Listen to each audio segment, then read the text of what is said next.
Hello everyone, it's April Garwood from Banana Moon Studio here with this week's studio update. Today is January 20th.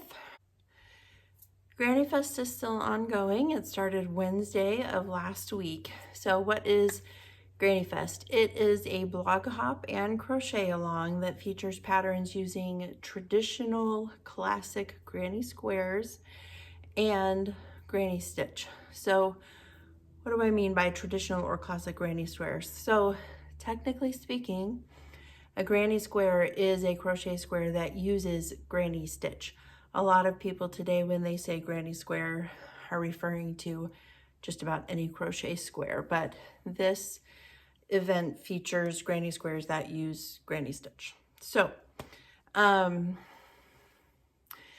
are 18 featured patterns in this blog hop. The first one was featured on January 15th, which was Wednesday of last week, and there's one featured each day through February 2nd. So on my website, there is a pattern roundup that gives you pictures and the links for all of the featured patterns. And that's where you'll be able to find the links for all of the patterns in the blog hop. And then the crochet along involves choosing one or more of those granny stitch or granny square patterns to begin and hopefully complete. And we have a Facebook group where everyone is getting to know each other, meeting the participating designers, and sharing their projects together. So if you would like to participate in that, you'll want to go to bananamoonstudio.com/grannyfestbloghop. There's a hyphen between each of those words. Anyway, the link that you can click will be in the description for this video.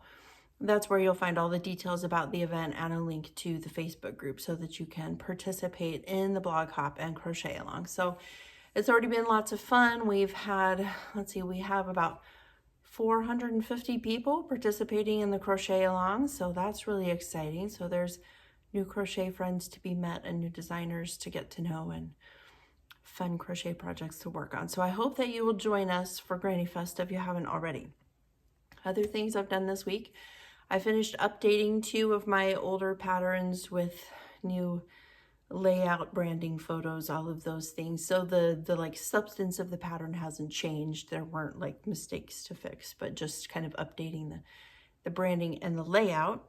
One of those is Alera shawl. So I've got a great Christmas vibe going on here with red shawl over a green sweater. But anyway, so this is Alera shawl. I'm going to take this off again though so you can see there's like 3 different distinct sections. So there's this pretty basic double crochet section, and then there is this pretty, I don't know how well you can see it in the video. Like I can see it well, but I don't know if you can. But there is a textured section here that uses post stitches. And then at the very end, there is a V-stitch section. Each of the sections for the shawl has a complete video tutorial that goes with it. Originally, this shawl pattern was part of a crochet along a few years ago. It was really fun. It was a read and crochet along. So the design was inspired by a book called Furies of Calderon by Jim Butcher. It's the first book in a series. And maybe Furies of Calderon was, anyway. So it was inspired by the book. And so we read the book. We had like a reading schedule to make sure that people didn't discuss past a certain point in the book. And we discussed the book and the project as we were making the shawl. So it was a very fun event, something I hope to repeat. But I updated the shawl pattern and put it all together in one PDF and one post, and updated layout and branding and all of that. So that pattern has been updated. And then the second pattern that I updated this week is my Cleveland cabled scarf. So it is covered all over with these beautiful honeycomb cables.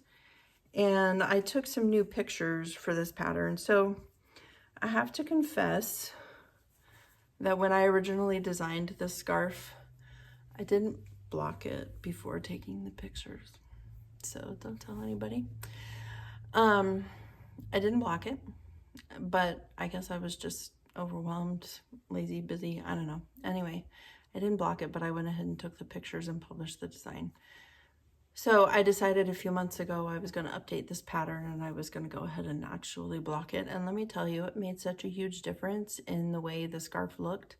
It really made it look so much more sharp. The edges lie nice and flat and even. The cables really pop more than they did before. So really blocking made a huge difference in the way the scarf looked. It also made a huge difference in the width and length of the scarf.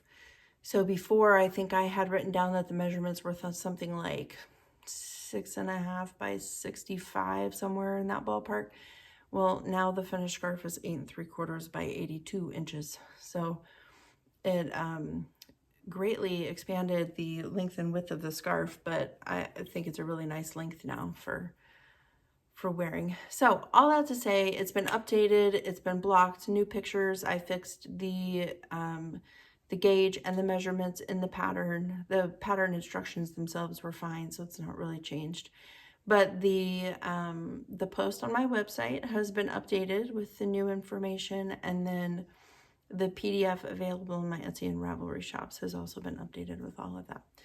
And if you are interested in either of these patterns or in any of the patterns I have available as part of the Granny Fest Crochet Along, I am running a sale in my Etsy and Ravelry shops through I didn't mention this when I was talking about Granny Fest. The featured patterns go through February 1st, but the Crochet Along continues through February 14th. So you have a couple weeks even after we introduce the last pattern to continue with the Crochet Along.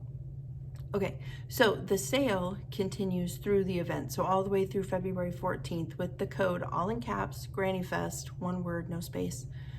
And that'll also be in the description for the video. Everything in my shops, both Ravelry and Etsy shops, is available 30% off with the code Granny Fest. So if you're interested in any of my patterns or ebooks, you'll want to be sure and grab them now while they're on sale. So that is what is taking place at Banana Moon Studio this week. I hope you're all having a lovely week, and I will see you next week for another studio update. Bye, everybody.